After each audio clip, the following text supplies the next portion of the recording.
दूसरी पुतली चित्रलेखा की कथा इस प्रकार है। एक दिन राजा विक्रमादित्य शिकार खेलते खेलते एक ऊंचे पहाड़ पर आए। वहां उन्होंने देखा एक साधु तपस्या कर रहा है। साधु की तपस्या में विघ्न नहीं पड़े, यह सोचकर वे उसे श्रद्धापूर्वक प्रणाम करके लौटने लगे। उनके मुड़ते ही साधु ने आवाज दी और उन्हें रुकने को कहा। विक्रमादित्य रुक गए और साधु ने उनसे प्रसन्न होकर उन्हें एक फल दिया। उसने कहा, जो भी इस फल को खाएगा तेजस्वी और यशस्वी पुत्र प्राप्त करेगा। फल प्राप्त कर जब वे लौट रहे थे तो उनकी नजर एक तेजी से दौड़ती महिला पर पड़ी। दौड़ते दौड़ते एक कुएं के पास आई और छलांग लगाने को उद्यत हुई। विक्रम ने उसे थाम लिया और इस प्रकार आत्महत्या करने का कारण जानना चाहा। महिला ने बताया कि उसकी कई लड़कियां हैं पर पुत्र एक भी नहीं।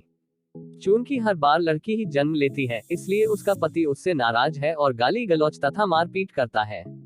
वह इस दुर्दशा से तंग होकर आत्महत्या करने जा रही थी। राजा विक्रमादित्य ने साधु वाला फल उसे दे दिया तथा आश्वासन दिया कि अगर उसका पति फल खाएगा तो इस बार उसे पुत्र ही होगा। कुछ दिन बीत गए। एक दिन एक ब्राह्मण विक्रम के पास आया और उसने वही फल उसे भेंट किया। विक्रम स्त्री की चरित्रहीनता से बहुत दुखी हुए।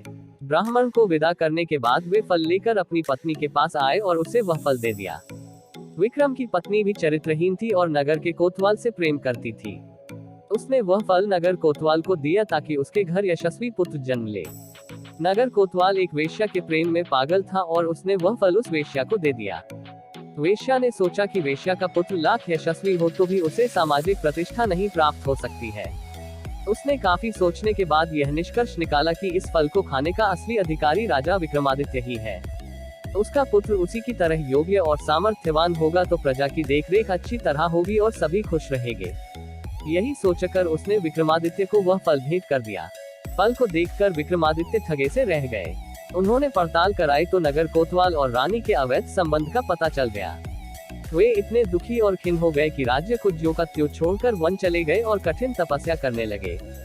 चूंकि विक्रमादित्य देवताओं और मनुष्यों को समान रूप से प्रिय थे, देवराज इंद्र ने उनकी अनुपस्थिति में राज्य की रक्षा के लिए एक शक्तिशाली देव भेज दिया। वह देव नृपहीन राज्य की बड़ी मुस्तैदी से रक्षा तथा पहरेदारी करने लगा। कुछ दिनों के बाद विक्रमादित्य का मन अपनी प्रजा को देखने को करने लगा। जब उन्होंने अपने राज्य में प्रवेश करने की चेष्टा की तो देव सामने आ खड़ा हुआ। उसे अपनी वास्तविक पहचान देने के लिए विक्रम ने उससे युद्ध किया और पराजित किया।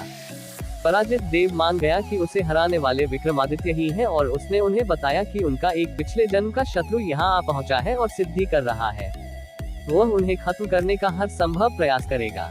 यदि विक्रम ने उसका वध कर दिया तो लंबे समय तक वे निर्विघ्न राज्य करेंगे। योगी के बारे में सब कुछ बताकर उस देव ने राजा से अनुमति ली और चला गया। विक्रम की चरित्रहीन पत्नी तब तक ग्लानि से विष खाकर मर चुकी थी। विक्रम ने आकर अपना राजपाट संभाल लिया और राज्य का सभी काम सुचारुपूर्वक चलने लगा। कुछ दिनों के बाद उनके दरबार में वह योगी आ पहुंचा।